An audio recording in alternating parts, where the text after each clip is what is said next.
Today is Monday, July 27, 2026. Coming up on Roland Martin Unfiltered, streaming live on the Black Star Network. I am here in Detroit for the 16th annual Jalen Rose Celebrity Golf Classic, benefiting his charter school here in Detroit. We'll hear from Jalen as well as some of the other folks who participated in today's golf tournament. In Washington, D.C., Moral Mondays continues with Bishop Reverend Dr. William Barber and Repairs of the Breach. Will go live there for their latest event. Also, the temporary protected status for Haitians and others ended today. We'll talk to a couple of folks about that very issue. Also, federal judges denied an effort to stop the new Congressional District in Tennessee that obliterated the city of Memphis. Also, voters in Wisconsin want to make sure that if absentee ballots are late, they are counted. We'll tell you about that as well. Also, early voting in Georgia to replace the late Congressman David Scott. The early voting thus far has been abysmal. Wait till we tell you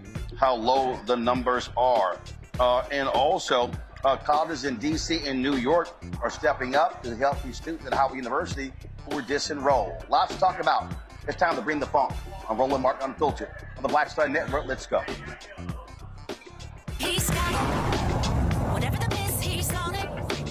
Whatever it is, he's got the scoop, the fact, the find. And when it breaks, he's right on time and it's rolling. Best believe he's knowing. Putting it down from sports to news to politics. With entertainment just for kicks, he's rolling. It's on go, roll, y'all. It's Roland Martin,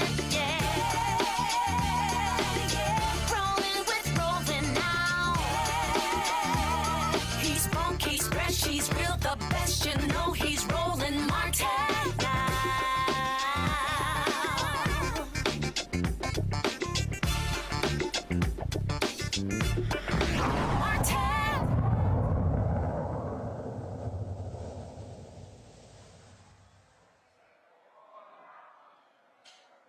Folks, this is a live look of Moral Mondays taking place in the nation's capital. Bishop William Barber and Repairs of the Breach. They hold this every single Monday, bringing attention to critical issues. Let's go to them live. We know is right. The book of Proverbs, which is full of wisdom that is shared by both the Jewish and Christian traditions, tells us that whenever we have the opportunity to do good, we must not fail to act. You can find that in Proverbs 3 and 7. Whenever you have the opportunity to do good, you must not fail to ask. And so right now in these times all around us, we see the suffering and harm being caused by legislation that privileges the powerful and the rich while continuing to marginalize the poor and oppressed. We see representatives who are elected to serve and advocate for all the people, bowing the knee to authoritative leaders and forces, refusing to ensure that all human needs are being met in this, the wealthiest nation in the world. Every faith tradition calls for love of neighbor, for a society where all have enough. In the Christian New Testament, Jesus tells the story of the Good Samaritan. And while Jesus uses this to say everyone is our neighbor, let's not be confused that the story of the Good Samaritan is intended only to address immediate short-term needs. The Samaritan promised to return. He promised to come back and check on his friend. He promised to ensure the welfare of his neighbor. He promised to ensure that whatever resources were necessary to take care of his neighbor, to allow him to heal and to flourish, he would ensure that those resources would be there. Americans, we have to go back and check. That's right. That's right. We have to go back and check on our neighbors. We have to check on the innkeepers whose pocketbook is full of our tax dollars. That's right. It is your money that we have given power over by the Congress and others. It's your money. You have every right to return to the innkeepers to ensure that everyone who's in the house is taken care of. The vote allows us to go back and check on our people. That's right. That's right. So wherever you are, small town, suburb, urban center, no matter your faith tradition, whether you have one or not, as American citizens, you have the moral responsibility to, whenever you have the opportunity to do good, you must act. Check on your neighbors. Check on your neighbors. Ensure that your local city council is doing what they need to do. And you know how you can ensure that decisions are made according to your wishes? You must vote. Not just in November of 2026, but every time the polls open. I say if the dog catcher is the only thing on the ballot, you have the moral responsibility to show up and be sure that even the dogs will be okay. Are you going to go home and check on your neighbor? Are you going to go home and ensure that the resources that your neighbor needs to have in order to flourish and thrive are accurately and adequately being spent? The innkeeper doesn't own your purse. The people own the tax dollars. The people must decide how those monies are to be spent. And if the innkeeper is not doing the work to ensure that we are all okay, the innkeeper loses his franchise.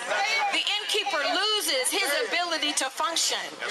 We start spreading the word, don't work with that innkeeper, they're not hospitable. That innkeeper is not doing his job. Another reason why we really need to be out here and ensuring that we're showing up to vote from the first day of early voting all the way through Election Day is that we have the moral responsibility to ensure that those who come behind us find a society that's healthier and more just than we did. I was a little girl born in the 60s, 5 years old when the Voting Rights Act was passed. It burdens my heart to think that my 3-year-old grandson will once again have to fight the same fight that my grandparents fought. That's why I got to check. I got to check on all the people at home. I got to check on the people in Nevada and Iowa and California, Indiana, Illinois, Kentucky, North Carolina, wherever you are, check on your people. Check on your people. Go to the vote. Go to the polls and check. Mark your ballot. Take people with you. Say, we got to turn up because we have to go back and check on our people. We have to make sure that everyone is okay. There is no greater commandment than to love God and to love our neighbor according to the Christian tradition. And that's why we must go and check. Let's say it together. We must check on our people. Amen. God bless.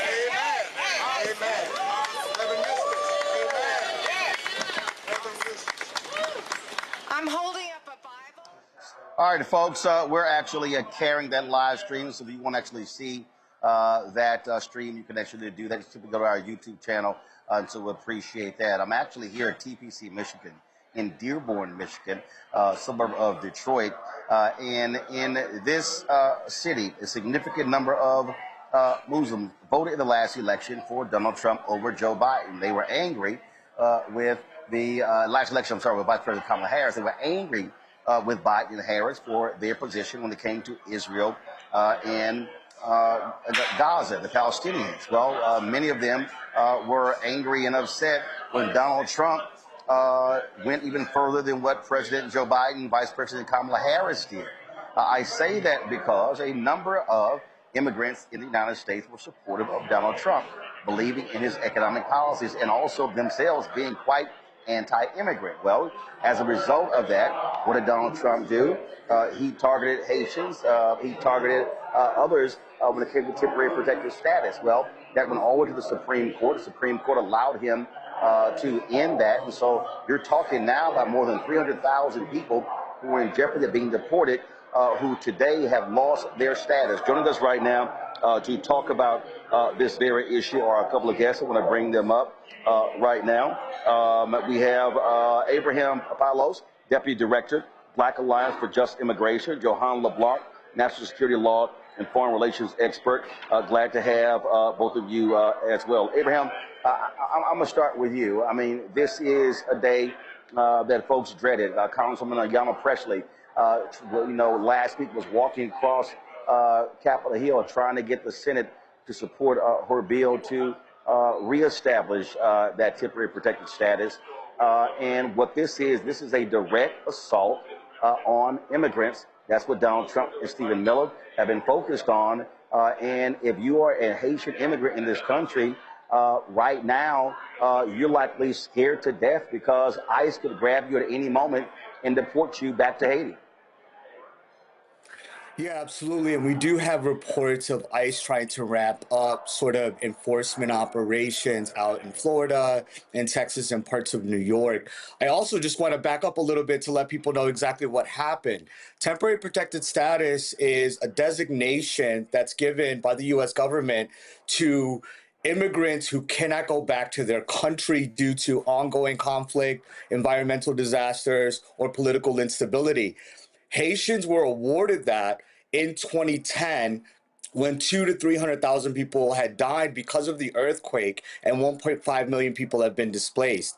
And since then, it has been redesignated for various reasons: Hurricane Matthew, political instability. And so the Supreme Court, in a 6-3 ruling, basically said, one, that DHS, Department of Homeland Security, can terminate it, right? And then also putting Haitians at risk with no protection from deportation and expiring their work permit authorization. All of this under the guise of anti-Black racism. So that is what happened. And you are correct that the Haitian community is very concerned, as they should be. Johanna, and here's the issue. Or the other problem is here. When it comes to Trump, they don't care when the hell they send people. You're the possibility they might dump Haitian immigrants in some other country that they never heard of. I think you made a very good point, Roland, because when you go on DHS's website, it says that Haitian nationals do not have to go to Haiti, but they can't stay here. So what does that mean? I think that there needs to be some clarification on what that language means. If they don't go home, where are you suggesting that they go to? That's one. But secondly, I think it's important for the audience to understand that the Supreme Court ruling does not just impact Haitian nationals. Yes, there are more than 350,000 Haitian nationals who are TPS recipients. But in total, you're talking about more than 1 million individuals from various countries. Venezuela, for example, has more than 630,000 recipients, TPS recipients in this country. You have Cameroonians, you have Somalis, you have so many Lebanese, you have so many different groups. So that Supreme Court ruling, as we know, does not just impact Haitian nationals, but it impacts every single TPS recipient in this country, including their families. So you're talking about a mass deportation effort of not just the TPS recipients, but their children, their loved ones, who may be American citizens, who may have to ultimately leave the country with their loved ones.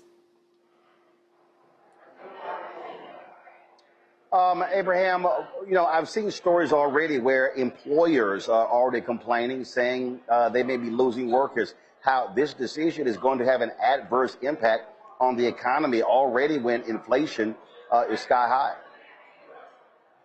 Yeah, absolutely. I mean, like I said, temporary protected status gave people work authorizations. And what you have right now are hundreds of thousands of people that work in the healthcare industry, that work in service industry and other industries that will be hit.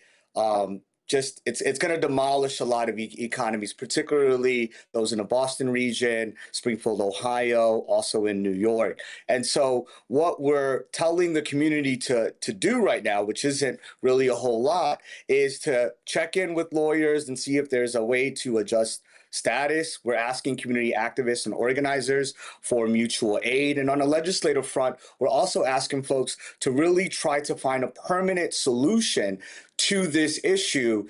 And again, I can't stress the fact that this reeks of anti-Black racism. And as my colleague just said, that this affects other immigrants also. But we really do find that this is a specific anti-Black targeting of Haitians by saying that they eat cats and dogs at one point, even in the first Trump administration by going through their criminal history of TPS holders. We've seen this in Del Rio. So I want to sort of stress that this also builds off the white supremacist and white nationalism ideology that is prevalent in this regime right now. Well, listen, they made it clear this is what they were going to do. And Johanna, frankly, a lot of people said, well, I'm not quite sure. And I guarantee you, and I've seen some of these stories, you got lots of buyer's remorse from a number of Latinos, Venezuelans, Cubans, who Donald Trump, Stephen Miller, they've been targeting. Yeah, I agree. And there are some Haitians who voted for this president, right? And they indeed have buyer's remorse. But the reality is that elections do matter, and this is an example of it. So I think that the community, the country as a whole, needs to assess, what kind of policies do they have? Do they want their head of state, their president, to put in place, and not just immigrants, but also non-immigrants, right? What kind of policies do you want in place, right? Are the policies that you're pushing for, are they the ones that are conducive domestically? Are the ones that are they conducive internationally? So I think this is a very important questions to ask as we're coming up to the midterm. But again, I think it's very important to understand what is happening, and there is relief that could be given. Obviously, Congress has a role to play in this. There is legislation that was introduced from the House, ultimately passed, that was led by Representative Ayanna Pressley, the discharge petition. And when it got to the Senate, there was a request for unanimous consent. One of the senators said no. So that process has stalled, but there's still another legislation, Senate Bill 4818, something like that. I'm sorry, I don't recall the number, but there's still legislation that could be passed to extend the process for another 3 years. So I urge the community to call your senators and get them to potentially include this language in the National Authorization Defense Act. As we know, it's the one legislation that always passes every year.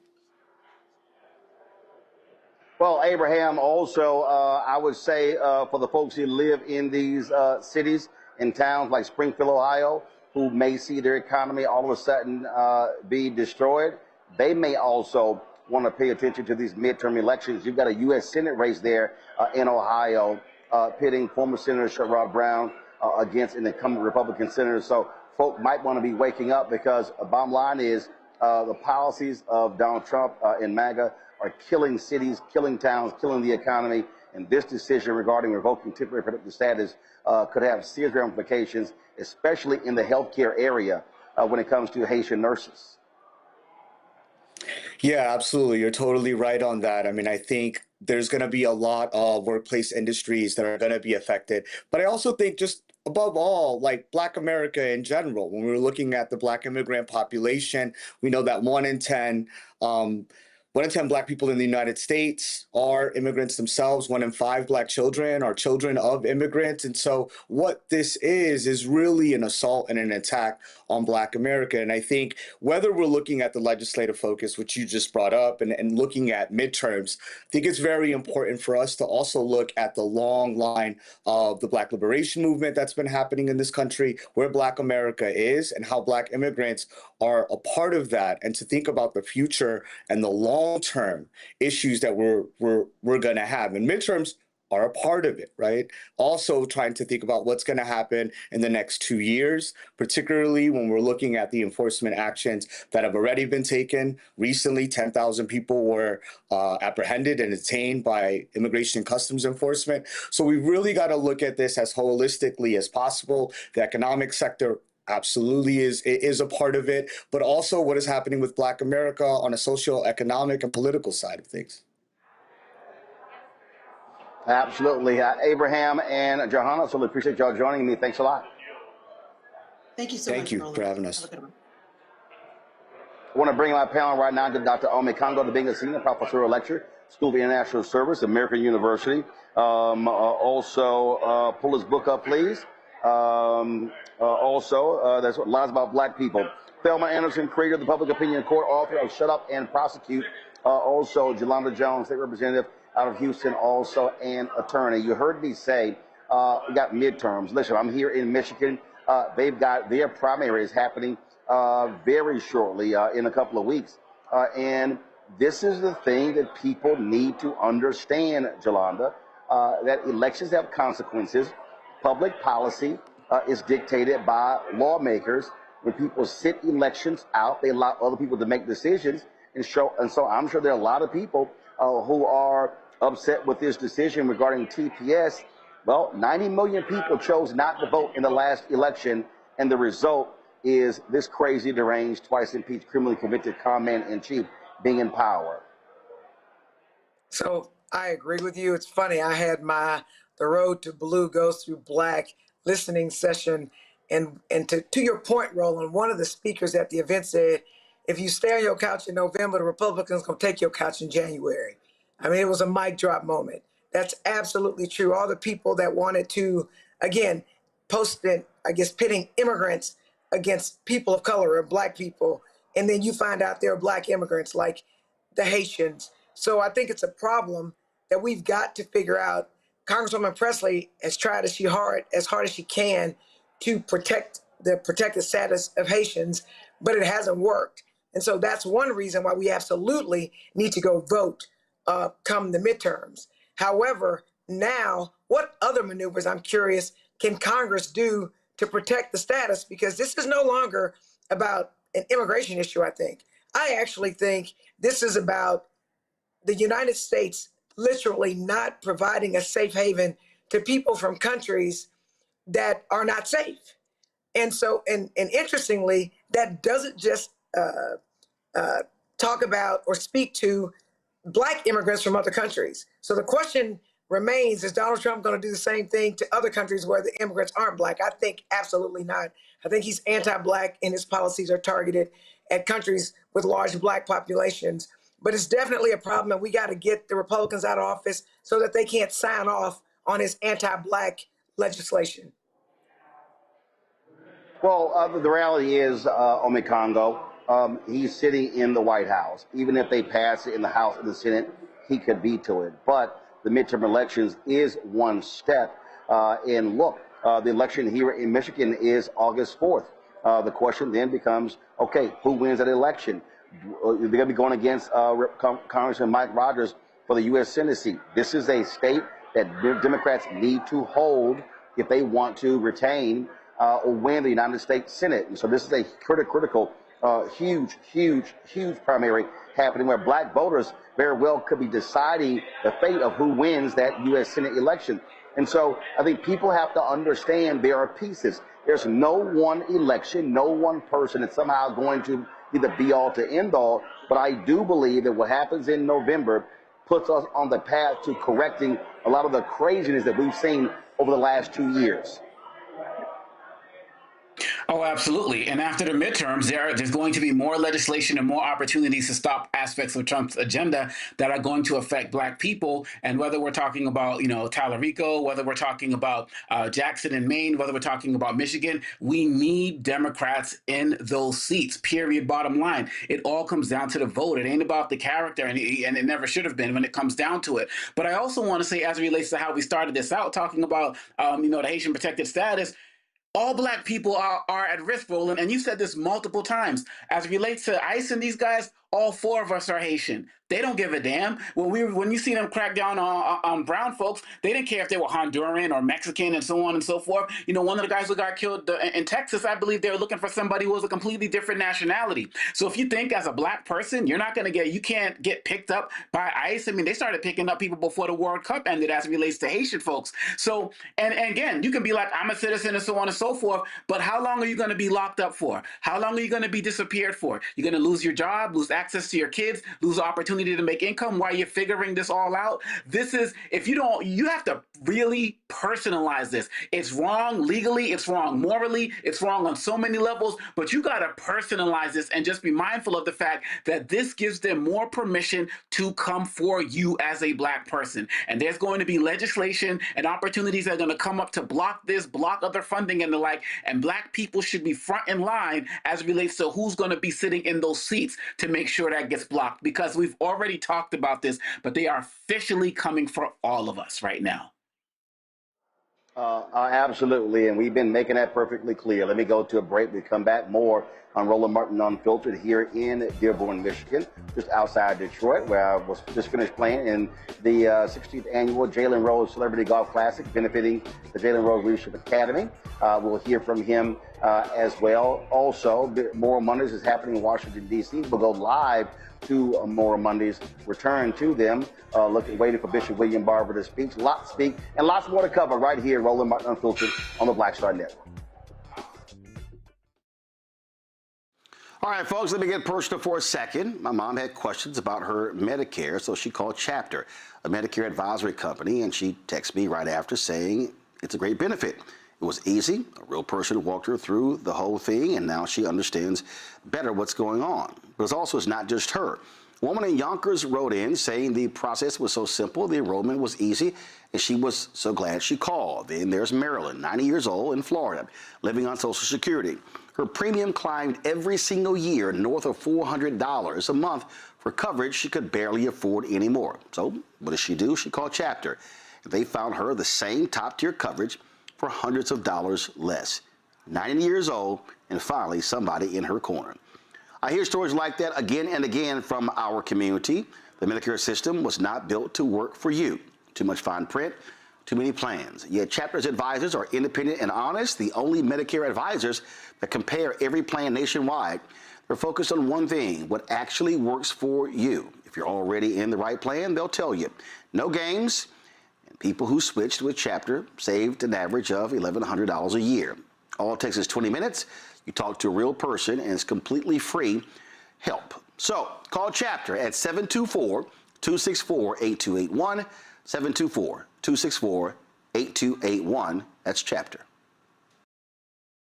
With medicine and science under attack, I want to keep you and your family informed and healthy. I'm Dr. Ebony Hilton, and I knew at the age of 8 that I wanted to be a doctor. So I studied hard and became the first African-American female anesthesiologist hired at the Medical University of South Carolina since its opening in 1824. And I always say I was made into a doctor, but I was born to be a mom. And as a new mom, wife, sister, daughter, and friend, I understand how frightening a medical crisis can be. I care for individuals on some of the worst days of their lives, and it's my mission to provide you with a safe space to gain clarity on issues affecting your mind, body, and soul. I recognize that there are health disparities, particularly as it pertains to race, and I want to help bridge the gap between you and your healthcare providers. Join me every Thursday for Second Opinion on the Black Star Network, where each week I'll invite experts from various medical fields to share the latest health news. We'll discuss topics such as the vaccine debate, mental and sexual health, medical bias, infertility, menopause, andropause, nutrition, and aging. Together with my medical colleagues, we aim to provide you with a second opinion. Don't miss it, Thursdays only on the Black Star Network.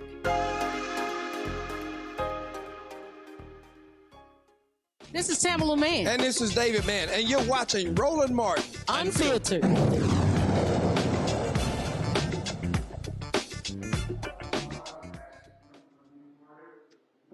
All right, folks, this is here in Dearborn, Michigan at the TPC Michigan course in Dearborn. Jalen Rose is speaking right now, about to hand the awards out. We'll be chatting with him when he's done. Well, let's go live right now to Moral Mondays with Bishop William Barber and Repairs of the Breach. Our children, and it's gone on far too long. It's gone on far too long. Yes, it's gone on far too long. One more time. Somebody's hurting our children, and it's gone on far too long. And we won't be silent anymore. Come on, tell them, and we won't be silent anymore. Come on, and we won't be silent anymore.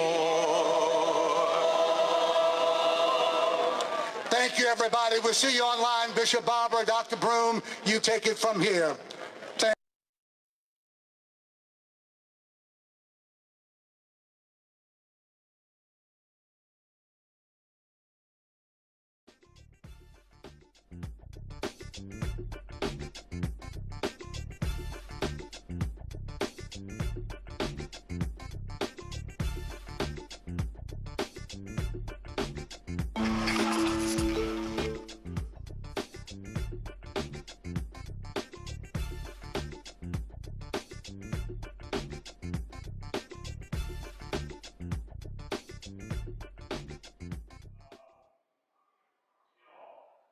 All right, folks. So Moral Mondays has ended. What we're going to do is we're going to pull up the comments that Bishop William Barber had to say, and have those for you. As I said, they've been holding those events every single Monday, raising attention. And one of the things they're going to be doing is, and it really begins this week. The goal is to have 100 city or 1,000 plus marches to the polls. As I said, here in Michigan, their primary is next Tuesday. That will determine the Democrat and Republican representatives for U.S. Senate race, key congressional races, also governor's race.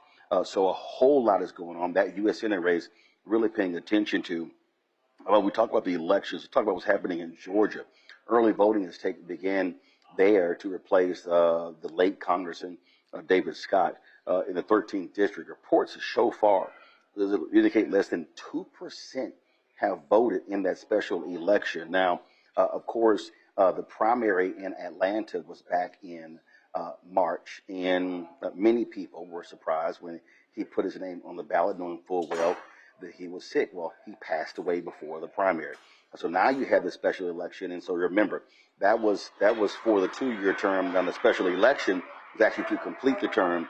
So that's one of the reasons why you also have that low turnout. In addition to that, you also have a critical thing happening in Wisconsin, where Wisconsin voters have filed a lawsuit to ensure that their vote counts when it comes to if absentee ballots arrive late. Under current law, absentee ballots have to arrive at the clerk's office by the end of election day to count. Voters are also not allowed to cast an in-person provisional ballot on election day if they have requested an absentee ballot. Now, the lawsuit has been filed by the League of Women Voters of Wisconsin. They claim that voters whose absentee ballots are delayed in the mail should be allowed to cast a provisional ballot at their polling location so their vote still counts. Deborah Cronmiller, Executive Director of the League of Women Voters of Wisconsin, said every voter in Wisconsin that puts in an accurately requested absentee ballot in the mail on time expects their vote will be counted. Delays in mail delivery prevent that. It is time to have a remedy for these eligible voters. And so what we have to understand, and I'll start with you, Ome Congo, is that when we talk about the election, people have to recognize Trump wants to do all he can to control the election on the federal level, but the reality is elections are up to the states. And so when you start looking at all these different states, Michigan, Ohio, then all of a sudden Florida, their primaries next month as well, it's a whole lot of moving parts, a whole lot of things that are going on when it comes to these elections. And what we continue to tell people, that this election is not just about Washington, D.C. It's about Washington, D.C. It's about state capitals. It's about county government. It's about school district. It's about city council. It's about DA races. It's about judicial races. And so every facet of our life is impacted by all of these elections. And so, what must, from your perspective, what must we be communicating with people so they can understand what's going on? Well, so many people are struggling right now, whether they're struggling with school, to pay for bills, to pay for food, pay for mortgages, utilities. And what we need to do in our communities is we need to let them know that every single aspect of their struggles is connected to some form of policy. One of the greatest examples right now that everybody's talking about, data centers, right? People say, well, data centers don't matter to me. Well, when you see your electricity bill going up and there's a data center 15 miles away, we have to connect those dots. So many people just think about the presidency being about what's going on overseas. Well, hey, even if it's what's going on overseas, you ever look by that big neon advertisement on every other corner in your block? They're called gas prices. They're going up because of policy. And we have leaders who are giving this man a blank check and are riding with him in every way, shape, or form. So we have to make this as local as possible, from the school curriculum to all of those particular issues, because too many of us are just not concerned about the bigger picture. You talk often about how we can't talk to younger Black voters about, the existential threat of democracy because they're not there in terms of their mindset right now. Well, fine. There are so many issues that are affecting them right now. Police brutality, cops going free, who's really going to investigate these lynchings that are happening across our country right now. Those are the real issues that should get people to understand that there are people in every aspect of government that affect those policies, whether it's the president, senator, state senator, local body, city council. Once we get people to understand that, give them names to target, we can start making some progress with people who've been hard to move. Thelma, it is absolutely insane to me. When I might be on Threads, Instagram, Twitter, I may be, and people are talking about all sorts of things. Then there's some of the same folks say, well, man, I ain't trying to hear that nonsense when it comes to politics. And I'm sitting there going, okay, so who exactly do you think is going to be the difference maker to address the stuff that you complain about, but you check out of politics? Roland, I really feel that people are disconnected and detached from the reality of what's going on, because they feel like if it's not happening to them, why should they be concerned? But that's the wrong approach. But also, when I'm looking at the Democratic Party, they're not taking the approach of making sure that you are actively engaging the voter that has and will vote for you, along with the voter that is unsure and don't know what they're going to do with their vote. So when I'm looking at it from the whole lens, I'm like, okay, so you are the local official, whether it's commissioner, council, whether it's representative, Senate, DA, judge, sheriff. What are you all doing to engage your voters or the individuals in your community that is going to vote for you? You can't just do it by simply going to work and clocking in to collect your check. You got to utilize media. You got to utilize social media. You got to utilize individuals with influence to continue to push the message, the severity and the seriousness of why your vote needs to be at the ballots when we go to midterms, or even within these local elections that are taking place now. I'm not seeing any of these individuals that are elected right now utilizing the power of media right now. And I know people's like, well, it's whitewash. No, you have platforms that people actively engage with outside of your platform, Roland, because you do a good job with continuing to show people the importance and the urgency. But they are also not inflicting the ones that are within the community that is walking on the pavements, that are utilizing their space in order to engage. So until these politicians can start utilizing what is active now, they're going to continue to have individuals that get on Threads and don't feel like it's an urgency until it comes to their front door, and then it's too late. Jelana, Thelma said that a lot of people don't pay attention until they are personally impacted. Well, here's the thing. Every single person in the country has been impacted by Donald Trump's insane tariffs. Every single person. Every single person has been impacted economically because of his insane war with Iran. You feel it at the gas pump. You feel it when it comes to food prices. You feel it when it comes to the price of beef. You feel it when it comes to goods and services. And it's to me, it is very difficult constantly trying to get people to understand that what happens at City Hall, at the school board meeting, at the state capitol, at the commissioner's court, at the state legislature, in Capitol Hill. Not only that, what happens in a DA's office, what happens in a judge's chambers, all of that is politics. And so people could be directly impacted or indirectly impacted. I agree with you, Roland, but I think that you think, a lot of people think it's simple when it's not, it's complicated. I'll give you an example. I ran for a special election to fill the seat that I'm in now. I literally didn't know what a special election was until I ran. And then when I'm faced with a special election to replace State Rep Garnet Coleman, and then a general election, I was trying to figure out, how do I raise enough money to run 2 campaigns? That's difficult. People are saying use the media. Use the media like how? My media is social media, right, Roland? But you know that white media expects for you to pay to be on there. You don't have money. In the races that are going on right now, most people in Texas are giving to Talarico and they're not giving to anybody else. So how can you demand that elected officials who can't raise money be able to be on media when it costs money to be on media? Now, what we can do is we can do like I did last week and hold, I call them listening sessions, where we talked about the road to blue goes through black, and let the people in the audience that were hurting tell us what was wrong and what the Democratic Party could do to earn their vote. So I think that's one thing. So that's not easy because media costs money. The next thing is, wait. Hold on, one question. Hold on, wait. Hold on, wait.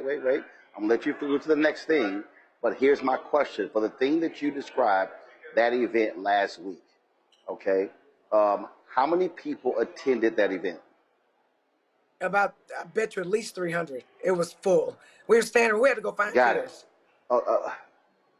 Okay. Was the event live streamed? We did it on my Instagram. We did it on my Instagram. That's all we knew how to do. I'm not nearly as good at social media as you, but yes, we did. Okay, so I'm gonna need you, because you called me about everything else. I'm gonna need you to call me about stuff like this, because here's the whole point. There were 300 people who were there, but you actually had the potential to reach 3,000 or 30,000.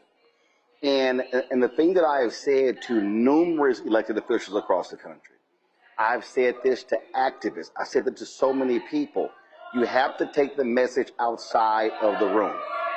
One of the reasons when now Speaker Don Scott in Virginia, when he wanted me to take my show on the road, he said, listen, we're gonna pay for advertising. He said, but we'd love for you to be on the road. So what happened was, we did 5 shows in 2023. We did 5 shows in 2025. And by virtue of going to those places, going to those towns, listening to people, but also all of these candidates were able then to come on. Now, what was interesting is the number of people who said, hey, because of work, because of family obligations, whatever, I couldn't make it, but I saw the broadcast. And so, so I think what we have to do is utilize it. So even if the event is not live streamed, if there's just a camera there that's recording it, that recording can be uploaded and streamed as well. And so my whole point there is, and I've just been pushing as many people as possible to do this, because we have to be pushing out and spreading as much message as possible, because we know the local station is not going to show up. We know mainstream media not going to show up. And so we have to be doing it ourselves. So let me say this, media. So first of all, I invited white media there. I wanted them to hear, since they want to try to blame me for like having this anti-Senate candidate. Oh, they did, actually. And it's interesting because they were attacking black people who were literally asking Talarico like what he was going to do to address their issues, or just wanted to ask questions. They were blaming black people like they went off on Candace Weber. After my event, the white media literally did stories in the Chronicle and other places saying, actually, there really is a black problem and you just need to listen. Olivia Giuliana, who's not white, who's not black, posted about it like she thought she knew stuff about the black community that she did not. And I know that I've been invited to come to Bell County to have the exact same listening session there. And so what I promise you this, Roland, is that I will tell you the next time and you can help me with the technology, because literally it was not for elected officials. Elected officials did not get to talk. This was purely people coming to tell everyone what their struggles were and what the Democratic Party needed to do to earn their vote. But I also want to go back to one thing that we can do as elected officials. I'm going to have a what bills do you think I should file town hall? As a part of that town hall, or actually I call it a listen session, I'm going to tell you how to pass a bill. Most people don't know how to pass a bill, right? And then after that, people have to sell me on what bills they think I should file. And what they're going to learn in this listening session, in this educational session, is that it is hard to pass a bill, especially in red Texas. And if you convince me to file your bill, you are going to be my partner in getting it over the finish line by coming to Austin and testifying, by doing the research, by finding subject matter experts to come and help me to get it over the finish line. And so I say that to say this. The question that you asked at the beginning, Roland, it just makes it seem like it's simple. If you are trying to figure out how to pay your bills, pay for babysitters, pay your rent, or whatever, afford groceries, Roland, you may not even be able to connect that it's some politician doing something somewhere. You're just trying to live. And most people are living, especially under Trump, in a triage world. So we have to do better. And so I'm going to work with you if you'll help me to do that. Yeah. But when I do it in Bell County, I'm going to invite you.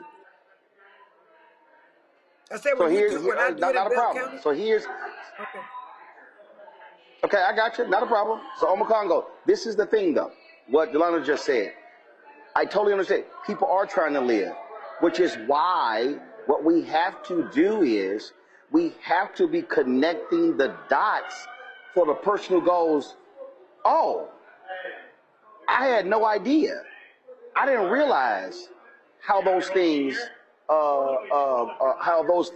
came together, how those things work. And so again, this is where we have to be, because again, we have to make politics accessible and digestible so people understand that, yeah, whoever's elected, because somebody is going to win, the impact that could very well have on your life, on your benefits, on your economics, on your education, on your health care, frankly, on your health, on your environment, on your community.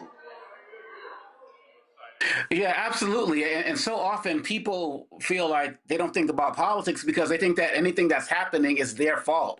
Like it's their fault they're not making money. It's their fault they can't get a job. It's their fault that they don't have the education. And of course, we can talk. Everybody wants to sell things relating to personal responsibility, and people have to, do what they can do. But it's not your fault in your community that your food prices have soared at the highest rate that they have in like almost 10 or 15 years. It's not your fault that your schools are underfunded and your children are sharing books in a school. Like there are people, it's not your fault that the police don't have the necessary training to be able to engage with you, but they do have the necessary training when they go back to the suburbs. Like those types of things, you start to feel like everything is on your shoulders. And when we connect those dots and understand that, Representative Jones is having this session where she wants to hear your problems that she can take to her other, politicians who are going to draft legislation, they can connect that dot.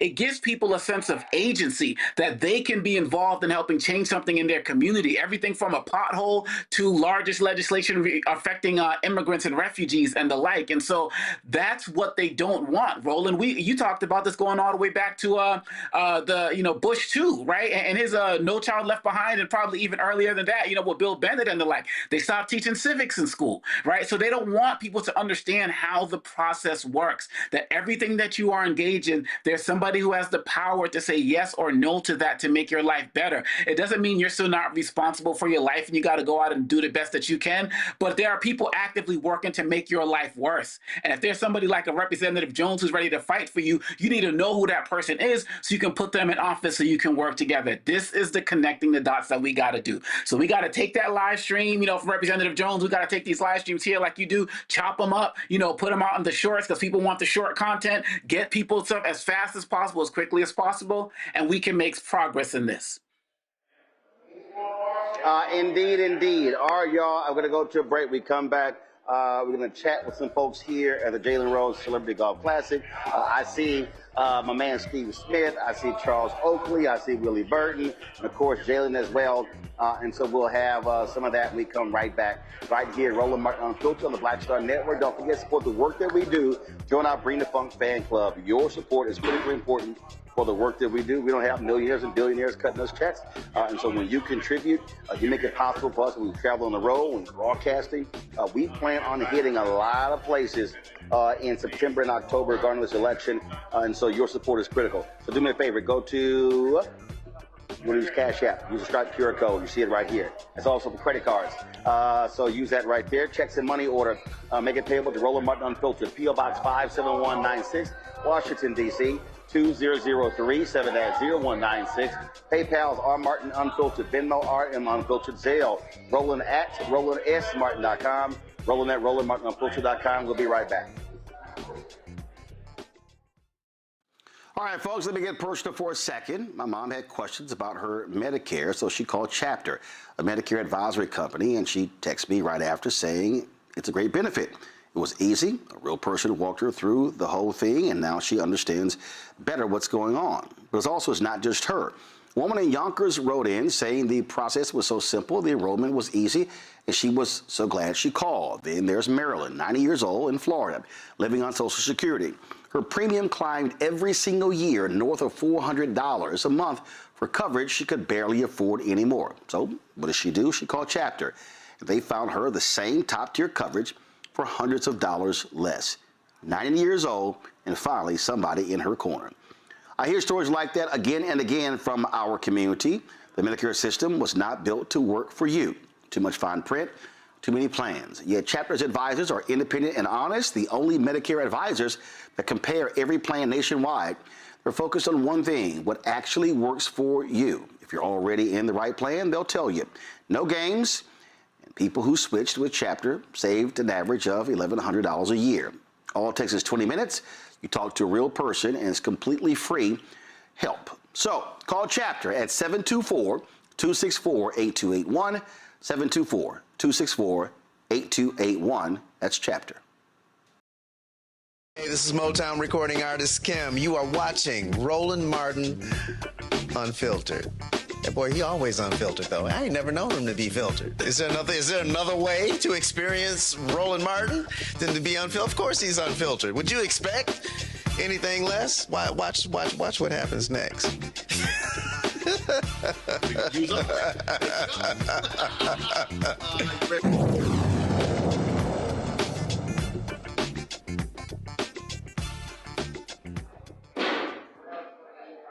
So, folks, here I'm at TPC, Michigan, Dearborn, Michigan. Today, Jalen Rose had his 16th annual Celebrity Golf Classic benefiting his charter school, Jalen Rose Leadership Academy, and do phenomenal things here with the young folks here in Detroit. And so this raises money for that. There were so many different folks, NFL players, NBA players, University of Michigan, Fab Five folks were here as well. And so it's always a good time to come out here and to, of course, support Jalen and the work that he's doing. And so in a second, I'm going to grab my man Steve Smith. I'm going to grab Charles Oakley and some others. Hopefully, they're probably still at the bar hanging out. And so we're going to chat with them. And, of course, we'll chat with Jalen as well to talk about this because it's really important. Listen, a lot of people, they, give money to schools or they go speak at the schools, but it's a whole lot different when you actually open your own school.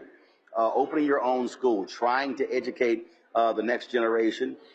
One of the things that he said when we was going on, one of the things that he said when we were before we started playing was that they don't have their own gym to play their games, and so that's one of the things that they're working on. The money they're raising, and again, it's really been a lot of work. It's made that commitment to do it, and so this type of fundraiser happens. And listen, we travel all around the country, and a lot of people don't realize that when we talk about events like this here, we really don't understand in our community how these fundraisers really fund many of our nonprofits. I'm gonna go ahead and hand you the microphone right here. I've already raised the camera. You raised the camera for me? Yeah, I already raised the camera for you. Let me start off. I would say, Roland, not because I'm standing next to you. All you've done, for the African American community, all you've done is you show up everywhere to support people like Jalen Rose. I mean, I go to a lot of charities, but you go to more. And I just want to say thank you. I appreciate it. For being that role model, for being that guy that always showing up. I appreciate it. But what I was just saying, no, you're good. I got my right here. What I was just saying is that a lot of people do not understand. They hear about these events, but really, how many of our nonprofits in our communities depend upon the money raised in golf tournaments, in teas, and other events. And then now, of course, with anti-DEI, a lot of corporations have been pulling back, and so it really matters to be able to fund the things in our community. It does, Roland. It's just, think about what Jalen said when we started this. He's had this high school that he started in the elementary school. The basketball team has never had a home game because they have an elementary gym. I mean, it might sound small to somebody, but you would love for these kids to get a chance to get a gymnasium. And I love what Jalen's doing. I mean, he's my little brother. But you're special when you look up to your little brother. So whatever he's been doing, and people come out and support it, you said it best. We got to do it. We got to do it from within. Yeah, absolutely. And one of the things that I tell people all the time, I see people, they say, well, when it comes to something, well, where are these athletes? Where are the entertainers? I tell people all the time, first of all, you have no idea what a lot of people do, that press releases aren't released. They aren't being public with it. That's first. But also, when you talk about a communal thing, that's really what it is. And so everybody has a role to play, not just someone who's a public figure. I totally agree. I mean, that's how I grew up. I'm sure that's how you grew up. I mean, I just lost one of my mentors. He ran the community center. You talk about what he got paid, Roll. It wasn't a lot. Then he did student drivers, ed. And we talked about the other day, he might have taught 3,000 kids how to drive. Mm-hmm. I mean, that was the little things he gave back, and everybody talked about. And the thing here is what happens when they either retire or become ancestors.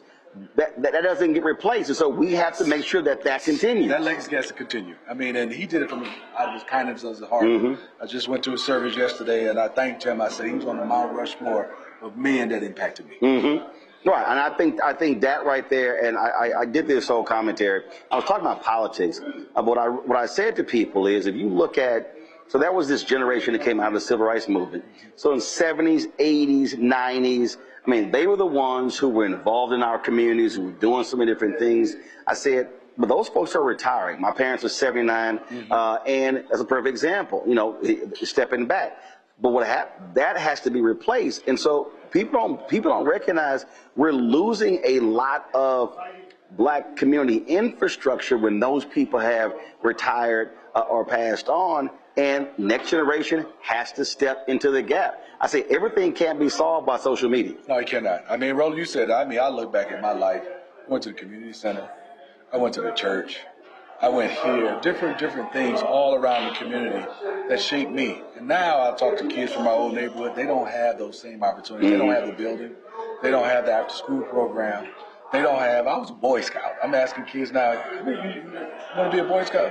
Well, just like, listen, I played musical instruments at elementary school, and music no longer is in schools. Yep. So what that meant but that's also part of the education process, knowing how to play musical instrument as well. So there's so many things that we grew up with that isn't there today that really creates that well-rounded person. How do we solve it?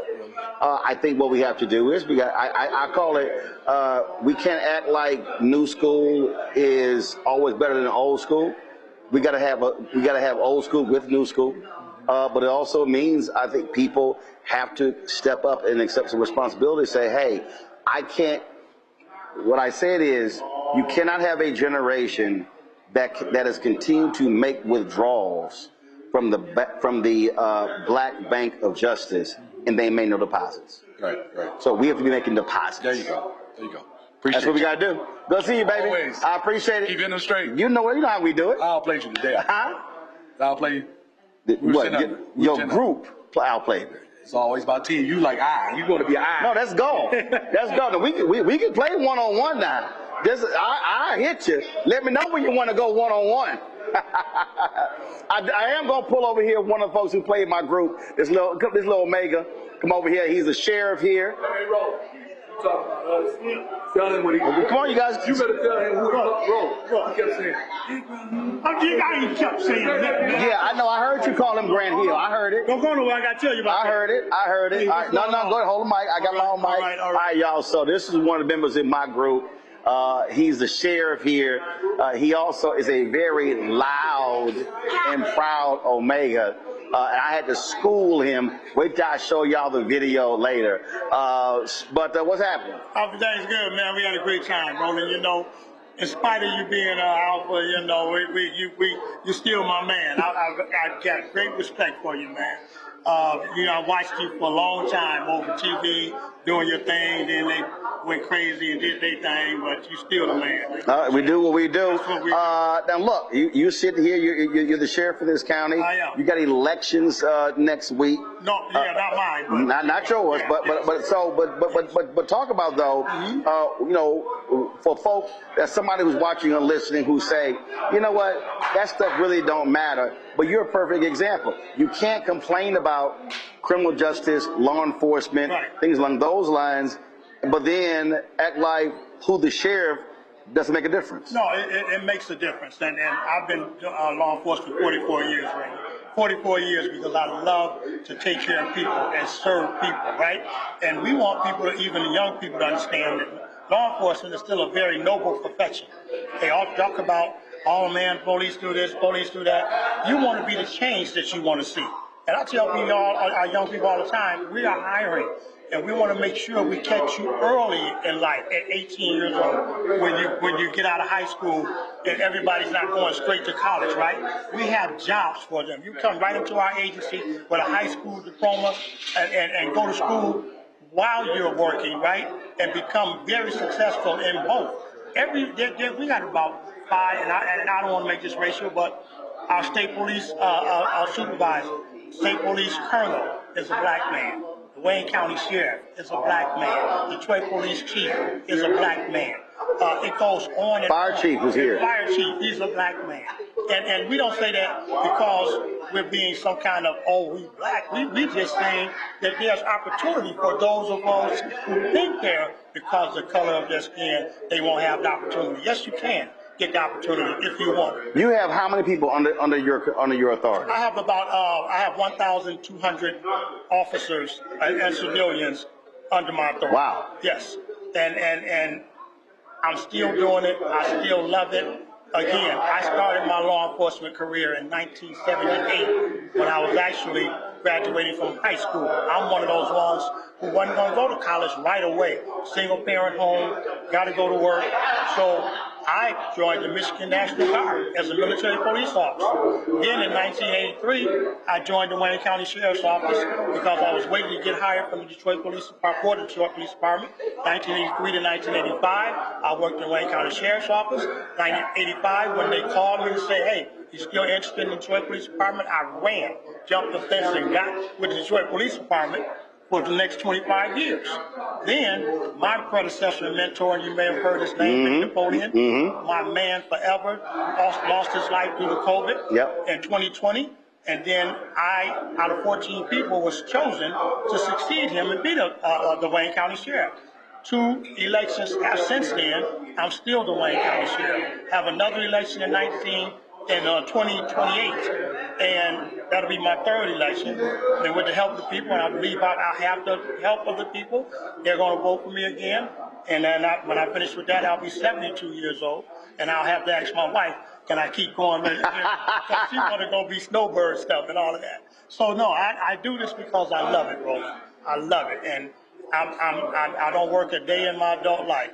It's all what I ever wanted to do. Only thing I ever wanted to do. So it's not work for me. I wake up in the morning, looking forward to going to work and serve people. All right. Well, we Yes, appreciate you and all the work that you do in your service. Thank you so much. And I'm sorry you belong to a little youth group. Make it sound fine till the day I die. That's what we do. It's a cute little group. Yeah, you can get on out of here now. All right, yeah. I want to go to our panel here, but we're going to talk to Jalen Rose in a bit. I'm going to start with Thelma on this one. You heard the sheriff just talk about, that's why I asked the question: how many people who are under you? 1,200. Again, this is the thing we're also trying to get people to understand. Public policy also is economics. African Americans, we over-index in government jobs. Why? Because we've often been frozen out of corporate America. And so one of the ways black folks have been able to access six-figure jobs has been through government jobs.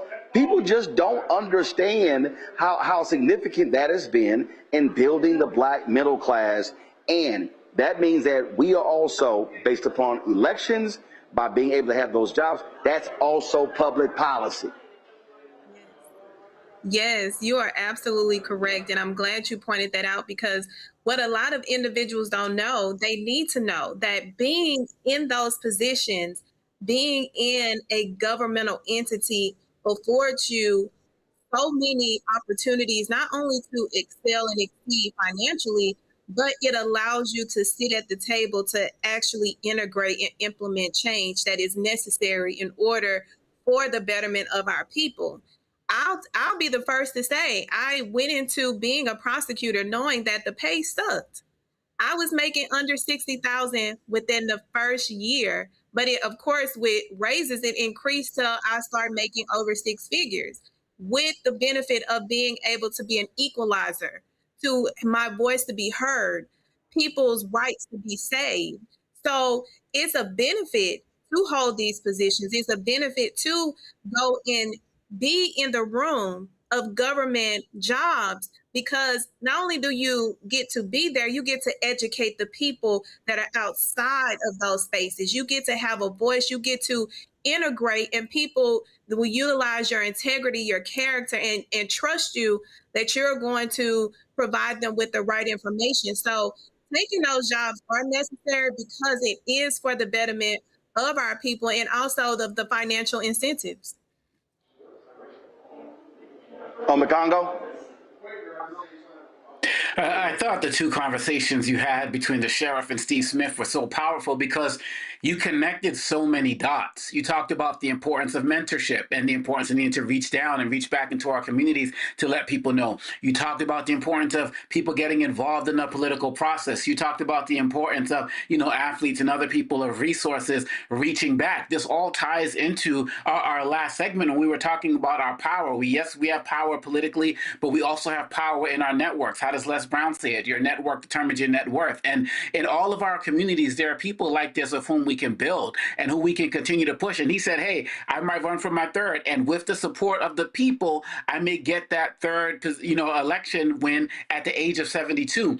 And this is something that we have to see these individuals. We have to hear them. We have to know their stories so we can imagine that is possible. Because the last thing you said in your segment, Roland, was the things that you had access to, that Steve Smith had access to, that we had access to, they're not there anymore. Some of the after school programs, some of the other things. And so we have to continue to do what Jalen Rose is doing, continue to uplift that and highlight that. We celebrate LeBron James, but stories like this are reminders that LeBron wasn't the first. He's following in a line of other artists who have done, and activists and athletes who have done work to lift up their community. So we need to have more sections like this and interviews like this where we can connect the dots for people who don't dig into politics, like the four of us do. They're seeing people from all walks of life doing successful things for their community, and that could also be motivational for them too.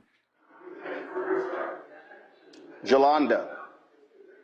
So I was going to say this, Roland. So I did after school programs and all these things, and I wasn't exposed to politics. I knew I was supposed to vote, and that was it. But what I learned when someone talked me into running is that politics does control every aspect of your life. And so what I think we have to do as Black elected officials is to expose what we do to other people, especially people who normally don't have access to it. So I say that a lot of people Black people don't want to screw with the police, but because the police has oppressed them in their neighborhoods, right? So here we just met your friend who's an Omega, who actually employs people, which means that he can create policies within his department that addresses the concerns of Black people to make Black people and law enforcement, at least in that jurisdiction, have a better relationship. I think that's important. I also think it's important as Black people that when we do get in government jobs, even though we've been squeezed out of the private sector, like we've heard, and we don't get paid as much, like Thelma said, we're able, if we move up and if we're in administration and management, we can bring different voices to the table that otherwise would not be there, which is important, where you can challenge the norm. You're at the table, which means that perhaps you can keep the people that you are fighting for off of the menu. I'll also say this, that it is important as elected officials for us to take the knowledge back that we learn and explain to people that even though you don't make a lot when you work in the public service, while you're working in public service, generally it's a good retirement. That's why a lot of people got government jobs, Black people, because it was a good retirement. And of course, that's important. So there are benefits to us being in the public sector. But if you get in a position to be in management, then it's very important that we're able, again, to direct policy and perhaps stop the things that cause people, Black people, not to trust government. So I'm glad we've had this discussion. I'm glad you talked to Jalen, because when the government fails us in an area, like with education, looks like his school is compensating for that. And this reminds me about how it was during segregation. We knew the only people that we could rely on was ourselves, and so we did it. And that's what we're going to have to do, because they are taking us back to pre-Jim Crow. And so Black folks are going to have to figure out how to provide all these services to us until we can get Trump and the Republicans out of leadership and bring back like true public service for everyone in the public. All right, folks. So we were here 2 years ago with Jalen. Now, last year, his golf tournament was on the same date as the Anthony Anderson golf tournament. And so I was like, man, I said, okay, I'm going to be there next year. Then he was supposed to have the golf tournament in June, but then it got moved to July. It was supposed to be on the same day as Said the Entertainer. I was like, dude, I'm going to be at Said. Then Said has had such success with Meet Joe Turner on Broadway, they extended it. So his tournament has been moved to next Monday. So I was like, yo, now I can come. So we're here. Jalen, glad to see you, man. Yes, indeed. Congratulations on you, 16th annual. Yes, indeed. You had a lot of folks who are out here. And for folk who don't know about your school, tell them what's about. I will do, but I love and appreciate you, brother. And as people who have been doing work for our community for so very long, you and I are dedicated to this. And there's so many panels and festivals and false prophets like a Dr. Umar talking about the work. Getting awards for the work. People that don't even have a foundation getting awards for this work. So showing up the way you have for me, I'm forever grateful, giving me this platform. I'm very honored. And we're the Jalen Rose Leadership Academy. We just completed our 15th year. We're a public school in the city of Detroit. We're 100% Black. We have 400 high school students. We have another 1,000 graduates that we're influencing. Right now, I'm in a position to write or raise $25 million so we can expand the school, so we can start our young people at 5th grade to 8th grade, because that's what our current facility is designed to do, and turn a new facility into a high school, but yet still support young people once they graduate. So think about this. When you graduated from high school, your high school ain't doing anything for you. You might not even know who founded your school. And so the work that we're doing as a public school, getting 0 state funding for our scholars, it's imperative that I write and raise money. And so this platform, you being here, this golf outing, 16 years is necessary. It's almost like at some point today you're going to eat. Like, this is necessary. Mm-hmm. This ain't no hype. And it's just a level of gratitude and love that I have for so many people that showed up for us, that played in foursomes, that donated their time, that donated their money, and really care about the city of Detroit. One of the things that you talk about not getting any state funding, and a lot of people really don't understand. Really don't understand. Black love, black love, y'all. A lot of people really don't understand the reality when you talk about a charter school and resources and what you can and cannot use money for. And thank you for coming to JRLA and visiting, because I know you know the difference, but it became political, public versus charter, when we are a public school. That was really just the teachers union, who's one of the top donors to the Democratic. That was really the teachers union, who's one of the top donors to the Democratic Party, saying that charter schools are stealing our students. That's cap. We're a public school. We're actually not only putting students in a really positive environment, but we also hiring staff, paying them, competitive salaries, supporting them after high school, smaller class sizes, teaching them life skills, social skills, etiquette skills. These are the things you can do when you're the founder of a school. And I just ask you, who founded the school you went to? And when you really think about that, it makes me proud of the work that we're doing. But what made you want to say, no, I'm going to do my own school? There are a lot of people who say, I'll support something existing. I'll write a check. I'll be an ambassador. But what was it for you to say, no, I'm putting my name on it, and I'm going to be actively involved in it? So I'll say this on your platform because I trust you and I love you very much. At first, I didn't even want the school to be named after me.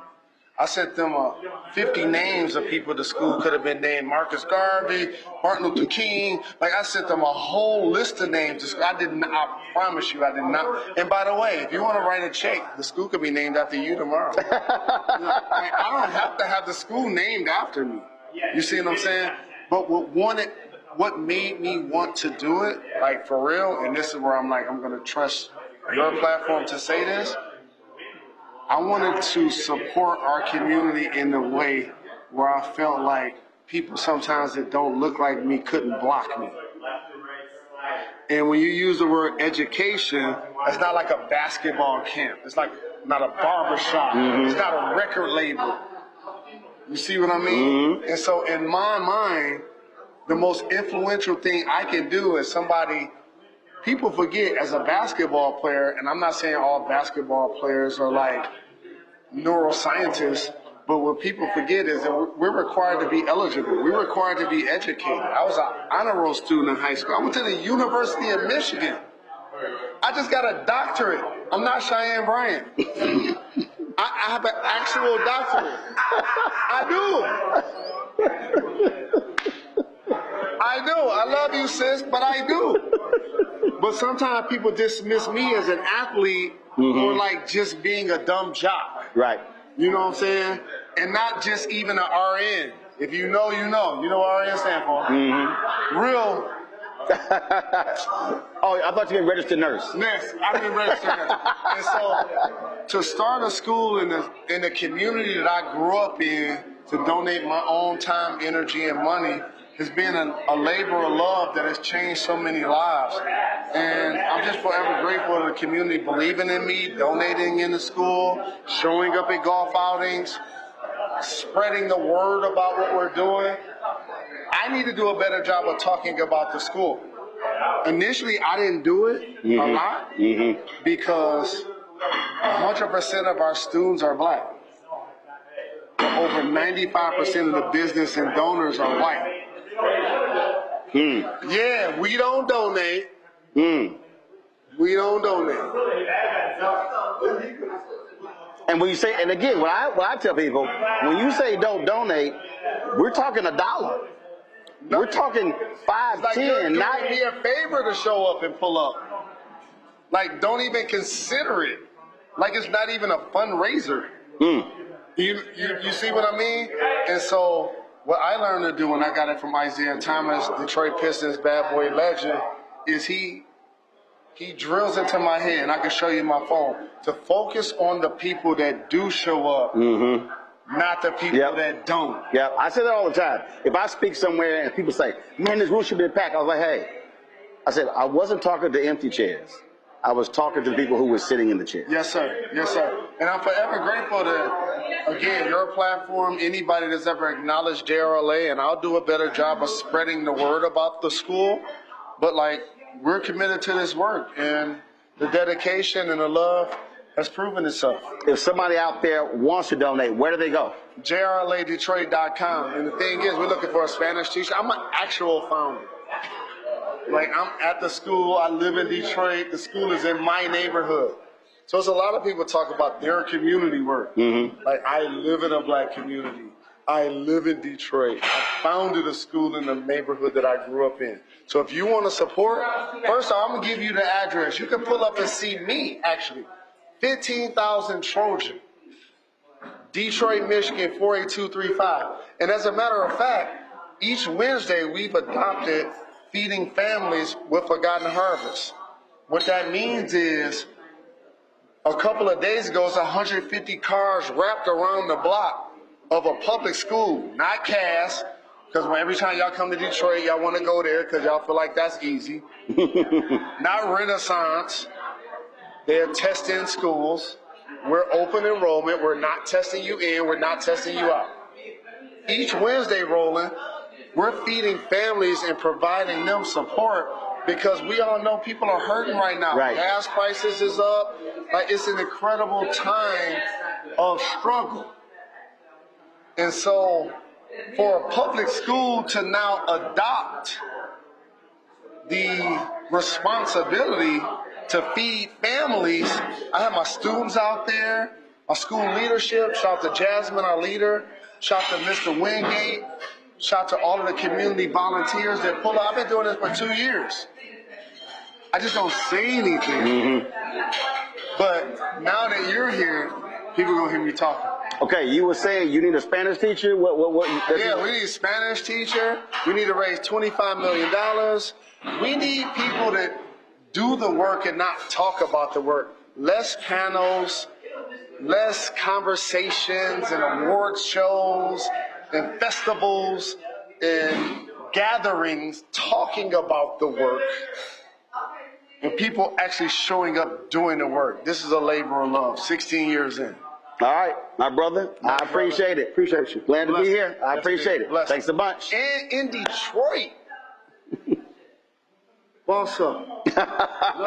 Appreciate it, my baby. My brother, y'all, that's Jalen Rose. Again, we're here at TPC, Michigan, 16th annual Jalen Rose Classic. Let's do this here. Let's go to a break.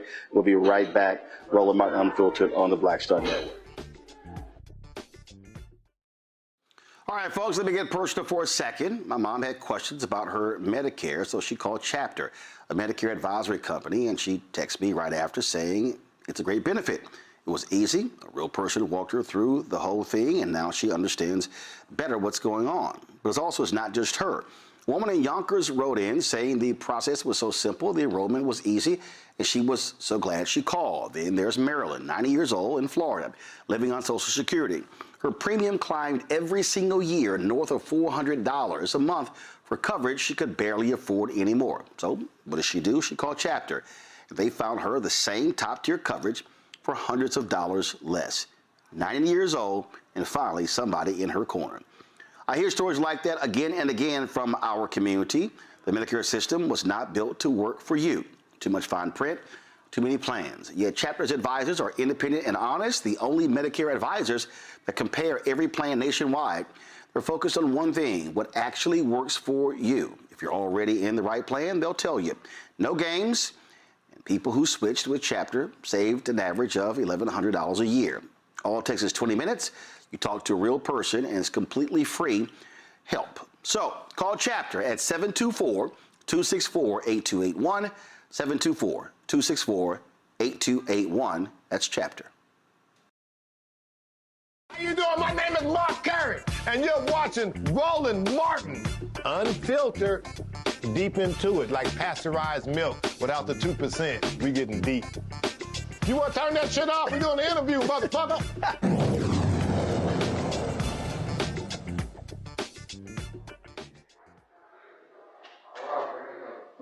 All right, folks, welcome back to Roland Martin Unfiltered on the Black Star Network here in Dearborn, Michigan, a suburb of Detroit for Jalen Rose Leadership Academy. Let me go to Ome Congo and Jolanda. Thelma had to leave. I appreciate her joining us in today's show. Jolanda, you heard what Jalen had to say. Listen, you were a international athlete in college, traveled the country. Just your thoughts on, this brother, former NBA star doing what he's doing when it comes to education here in Detroit. So let me say this. Let me clear that. I traveled around the world. I won 4 United States championships. I represented the United States. And he is right when he said that they think we're done. International athlete? But you said national. You said travel the country nationally. But anyway. No. I said you were an international athlete. I know you've been around the world. Okay, well, thank you. I just wanted to clear that up. But he is so right. Come on, Wall Trip. Come on. He is. I'm not going there. I'm not biting. He is so right when he says that they just think we're dumb jocks. We're not dumb jocks. There are very many of us who got our grades first. And so I first want to commend him on the fact that he decided to do where he wasn't doing and educate kids, because a lot of athletes do only focus on their athletics and they don't transition well when they're no longer athletes. That's the first thing I'm going to say. The second thing I'm going to say is, él necesita un maestro de español. Now, y por afro-latinos, ellos me entienden, pero aprendí español en las escuelas y puedo comunicar en español. So, I'm not going to translate for you that don't speak more than one language, but I will say this. That when you better translate that, we don't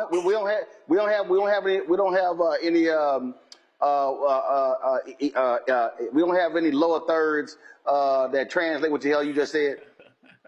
So for the most part, what I said is he needs a Spanish teacher that Black Latinos can understand what I'm saying, and that I actually studied Spanish in school. So what I was about to say is, puede ganar más dinero cuando habla más de una lengua o idioma. And so I also just said that you can make more money if you speak more than one language. That is a very important thing. So a lot of people, I remember when I married, before I started dating my ex-husband, who was a Black Colombian, I was extremely surprised that he spoke Spanish, because I didn't think that Black people could speak Spanish. But what I've learned is you do make the most money, and that we need to go outside of the box. So I'm excited to see that at his school that he actually teaches more than English, because when you travel the world, what you're going to find out is everybody speaks more than one language except for people in the United States. I mean, I have a friend from the Central African Republic who speaks 7 languages. So I think that that's important. But I'll also say this, that as an athlete, it's very, very important that we use our podium, even when we are at the top of our games, to shout out things that are important: education, politics, and even us that are in the entertainment industry, because the world is bigger than sports. The world is bigger than entertainment, which is why I respect you so much, Roland, because you don't do all that stuff. You literally talk about issues that affect Black folks all day, every day, and how we can learn how to overcome it and participate in the process to overcome the obstacles. So I appreciate that, but I want to give a shout out to Jalen for what he's doing, because I think that not enough athletes use their podium and their money to help uplift Black society. Ome Congo. Yeah, I think it's great. I mean, he talked about, the fact that, We need to have, our basketball camps. We need those. We need our community centers. We need those as well. But we also need schools. We need these institutions. And the most important thing I love about him coming on here and talking about his school every year is he talks about the importance of being present. Some people are more likely or more comfortable just giving the money and say, hey, go do your thing. But he understands the importance of being present and being in his community. And we talked about that just in the last segment when I mentioned police who don't live in our communities. And so we have to continue to build partnerships like this. We have to continue to build programs like this. And once again, this is another example of connecting everything we talked about today about the importance of voting, because people who are going to be coming for him, who are in legislation, they can create laws that affect his ability to be able to continue his school or not continue his school. So this is another example of how in our communities, those people who are lining up, to get resources and food and the like, connect those dots to understand why institutions like this are important. All right, folks, let's go to Florida, where an absolutely unbelievable story dealing with hazing in a U.S. Secret Service agent. A U.S. Secret Service agent is on administrative leave after he and two other people were accused in a violent Kappa Alpha Psi fraternity hazing incident that left two people hospitalized. Investigators say on April 1st, 29-year-old agent Marquez Christopher Pender and civilians 26-year-old Jared Lamar James and 29-year-old Elijah Delano Diaz were allegedly involved in hazing that involved prolonged and repeated beatings with canes and paddles. According to prosecutors, the victims, who were pledging Kappa Alpha Psi fraternity, were beaten after they failed to answer questions about the organization correctly. One of the victims reportedly suffered from kidney failure and even needed surgery. Pender was arrested in Miami-Dade County on July 26th, James on July 24th. No word if Diaz has been taken into custody. The trio faces various counts of attempted manslaughter with a deadly weapon, aggravated battery with a deadly weapon, causing great bodily harm, and hazing with a deadly weapon. One of the victims is a University of Miami graduate student. This, for me, Jolanda, is just one of the stupidest, dumbest things. I always talk about this here. And people get in their feelings and they sit here, you paper, you didn't go through a real process. You got to be dumb as hell to be a part of a fraternity or sorority, and you are beating people with canes. You're putting somebody in hospital. There is no aspect of that that's called brotherhood. And for anybody out there who's like, oh, see, you sitting there going in because it's the Kappa. No. Let me real clear. I've called out Kappas on this show for hazing. I've called out Omegas on this show for hazing. I've called out Alphas on this show for hazing. I ain't never been silent when it comes to hazing. But this is just the dumb shit that continues. And what these fools don't understand, Jolanda, is that they are literally, and you've seen it in Alpha Kappa Alpha, I've seen it in Delta Sigma Theta, I've seen it in every D9 organization. What these fools don't understand is they keep hazing, our insurance costs keep going up. There's going to reach a point where, guess what? We won't be able to be covered via insurance, and the actual organization these people claim they love will be put in jeopardy and could very well get shut down because these fools don't know how to pledge people without being violent. You know what, Roland? So let me just say that. I pledged undergrad, right? And we had an incident on my line. We were actually taken offline.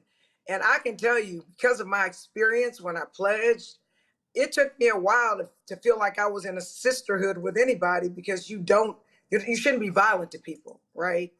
And so you try to explain that to people. I understand going through things. And my line sisters and I, we together to this day. We in each other's weddings and we celebrate each other's birthdays. We go to Caravan in Toronto to celebrate together. So I understand the bonding, but I'm shocked that it was a grad chapter. Most times the fools that are doing this are the undergrads because they don't know no better and they haven't been taught well and there aren't strict enough consequences for if you do it. So it makes no sense to me. It just put a stain on Kappa Alpha Psi. There are ways to build brotherhood and lifelong friendships and commitment to service without putting your hands on people. And I'll tell you, like I told people when I was online, if you put your hands on me, I'm knocking you out. Like I told my line sisters that, I told anybody who might think they're going to tell somebody to do that, because the days of beating folk, I mean, that just gives me remnants of like slavery. I don't understand it, and we need to stick together. But whatever charges are against him, they need to be against the people that did that. He could have very easily killed somebody. He could be facing a murder case. And now he's embarrassing what was you say was the Secret Service. I don't understand, but I'll say this again, Roland. The thing that shocks me is that it's grad chapter, because grad chapter generally knows better.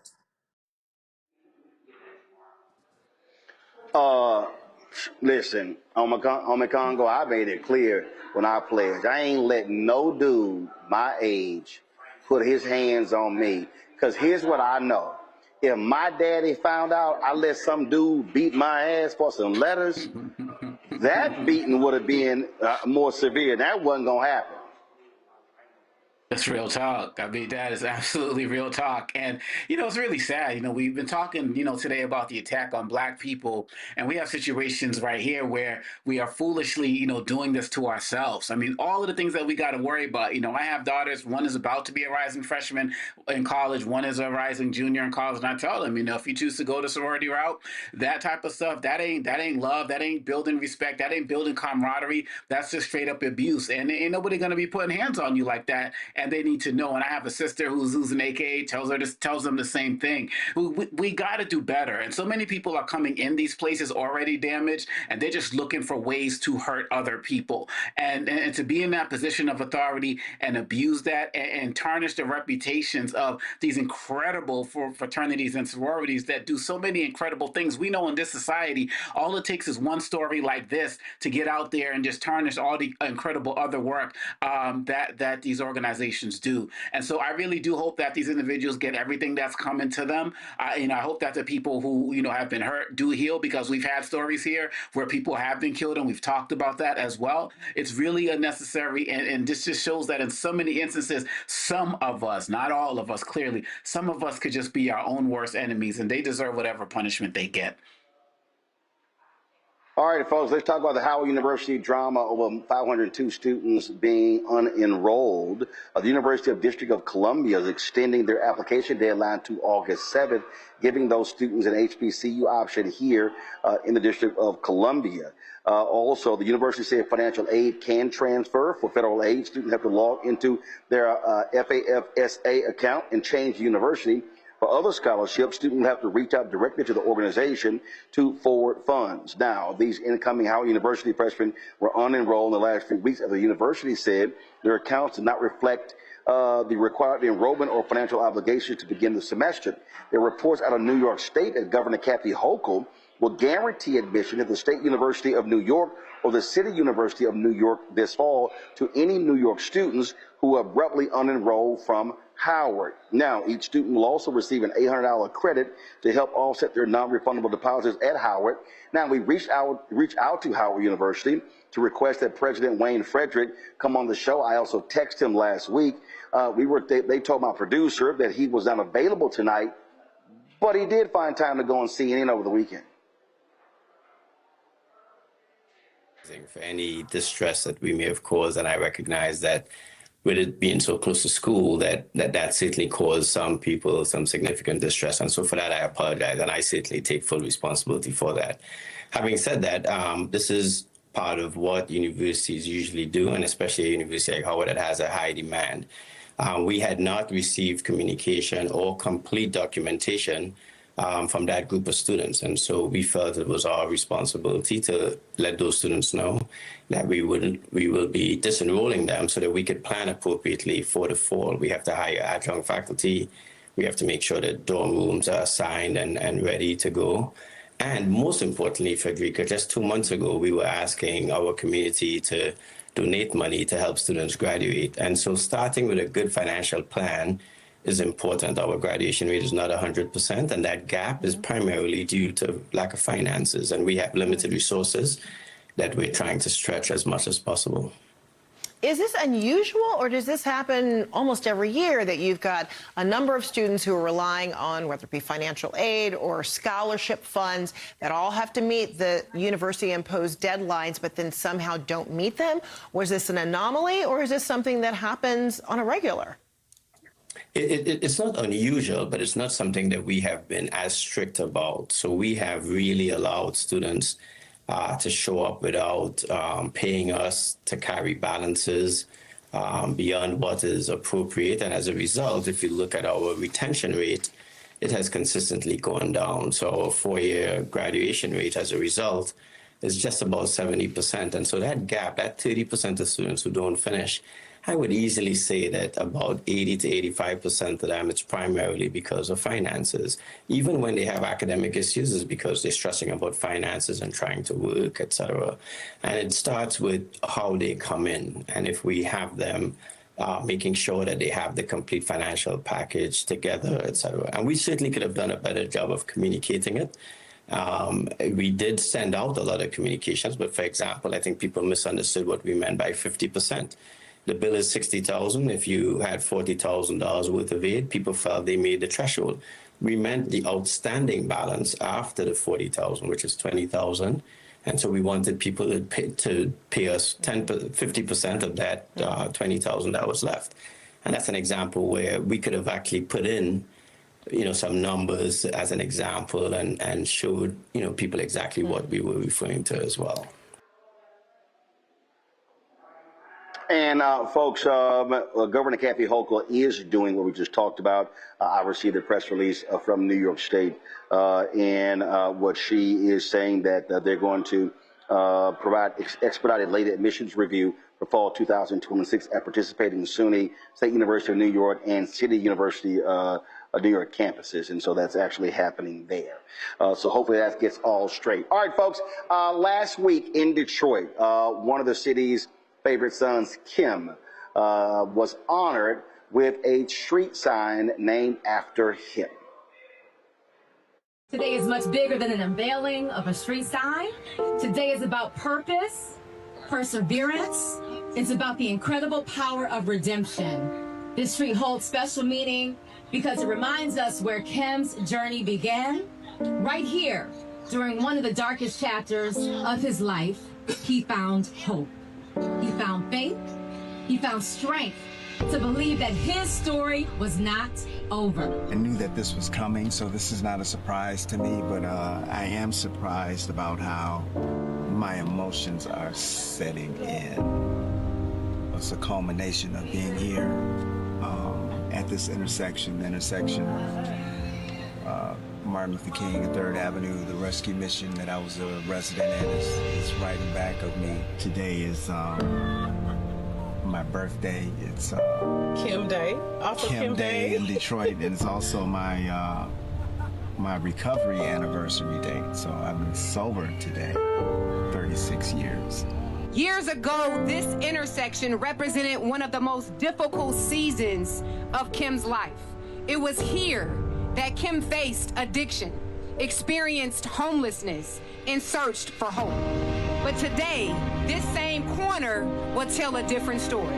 Your past does not cancel your future. I've been failing forward in the music industry for 25 years.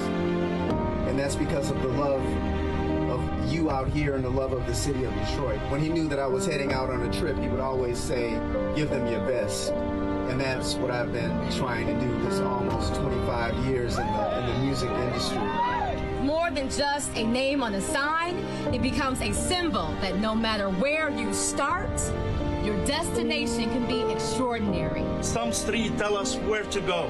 This street will tell generation what is possible with faith, courage, perseverance, and God's grace. It's only a matter of time. Congratulations, my brother.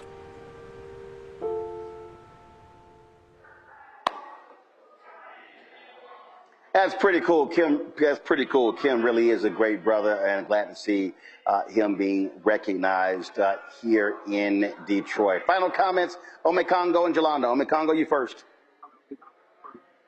Well, I think that's awesome. That's such a testimony. I mean, 36 years. I feel like it's a fitting way to end what we've been talking about tonight, because we talked about so many issues, but with all of the challenges, there's always opportunities for hope. And then when people invest in you, when people come and help you, when people provide you hope, when people can come and you can embrace that and be able to make yourself better and then spread that to other people, is great. Story for Kim. It's also a great story for the Black Star Network, because that's what you do, Roland Martin, for so many people every day. Yolanda. So I'm going to say this. I got, I guess, one sentence for the people at Howard. Why he went on white media and didn't come to you, Roland? But that's another story for another day. I want to end on something powerful. You know, I didn't know who Kim was until I went on the Tom Joyner cruise and got to go listen to him. I would say free, but that cruise cost a grip. But just fantastic music. And I had no idea of his journey, of his walk. And when you listen to his songs, you realize that. And I think it's just a testament to you don't have to be where you were, that you can overcome addiction and recognize that sobriety is minute by minute, hour by hour, day by day for the rest of your life. And also that you can be homeless and that they can literally name a street on the corner where it used to be homeless. So if that's not something to motivate people who may be in the depths of desperation right now, that they can perhaps figure out what their passion is and move forward, then I think that's great. And I'm thankful that you show that. I mean, that's what I love about your show. You will show us stories of resilience and overcoming obstacles by Black people, our beautiful culture, our beautiful people who have struggles. But sometimes in life, if we push hard enough, then everything can be great. And so I wish him nothing but the best. And I wish that his story is told all over so that people who have something in common with him can use him as inspiration to move forward. And so just keep telling the stories that you tell, Roland, and keep pushing the envelope, because I'm right there with you. Absolutely. Kim is a fantastic brother. I'm hugely supportive of him, and I'm certainly glad to see the city of Detroit honor one of their native sons. All right, folks, that is it for us. Let me thank Yolanda, Omekongo, and Velma for being on today's panel. So appreciate it. Thanks a bunch. Folks, let me also thank everybody here with Jalen Rose's team, his school, who put on this fantastic golf tournament. It was great to be here. Got some great videos I'll be sharing on social, but also sharing later on the show as well. Some good stuff we shot there, some kidding around with some folks. We had a good time. And back in studio tomorrow, but on Friday, I'll be in Santee, South Carolina. Congressman Jim Clyburn has his annual golf tournament, so I'm going to be there talking to some of his constituents. South Carolina is going to be first in the nation. The Democrats voted, and they maintained that status, and so we'll be talking about that and look forward to that as well. And then, of course, next Monday, I'm in Los Angeles for Cynthia and Tainer's golf tournament. As well in what he does for the Boys and Girls Club. So look forward to chopping it up with my man Sid, coming off a historic and a fantastic run, Meet Joe Turner on Broadway. Folks, that is it for us here. Let me thank everybody for joining us. Hey, do me a favor. If you're watching on YouTube, hit the like button, of course. We should easily be over 1,000. Please hit the like button and share what you heard on this show. Also, support our work if you want to do so. Our goal is to get 20,000 of our fans contributing on average 50 bucks each a year. It's $4.19 a month, 13 cents a day to support this show and all our other shows. And tomorrow I'm going to unveil our promo for our new show. We'll be debuting here on the Black Star Network. But if you want to contribute via Cash App, use the Stripe QR code. You see it right here. That's also for credit cards as well. If you're listening, go to blackstarnetwork.com for all ways to contribute. Also, checks and money order, make it payable to Roland Martin Unfiltered, P.O. Box 57196, Washington, D.C., 20037 0196. PayPal's R Martin Unfiltered, Venmo RM Unfiltered, Zelle, Roland at RolandSMartin.com, Roland at RolandMartinUnfiltered.com. Download the Black Star Network app, Apple phone, Android phone, Apple TV, Android TV, Roku, Amazon Fire TV, Samsung Smart TV. And if you want to get our Roland Martin Unfiltered Black Star Network swag, go to shopblackstarnetwork.com, shopblackstarnetwork.com. And while you're there, support the more than 50 businesses that we have on there, Black-owned businesses. When you buy products from there, you also support this show. So go to shopblackstarnetwork.com, peruse our marketplace, and support these Black-owned businesses. Download the app Fanbase. You can follow me at Roland S. Martin. And an update, the Harriet Tubman Museum and Education Center in Cambridge, Maryland. Guess what? We hit $75,000 in donations. The work has begun to make the repairs after they were broken into. And so let me thank all of you who contributed. And again, we initially set a goal of 50,000. Then, of course, we blew past that. I said, let's go to 75. Well, guess what? We hit $75,000 over the weekend. So they are ecstatic, and we certainly appreciate all of y'all for assisting. Folks, that's it. I'll see y'all tomorrow right here, Roland Martin Unfiltered on the Black Star Network. Holla!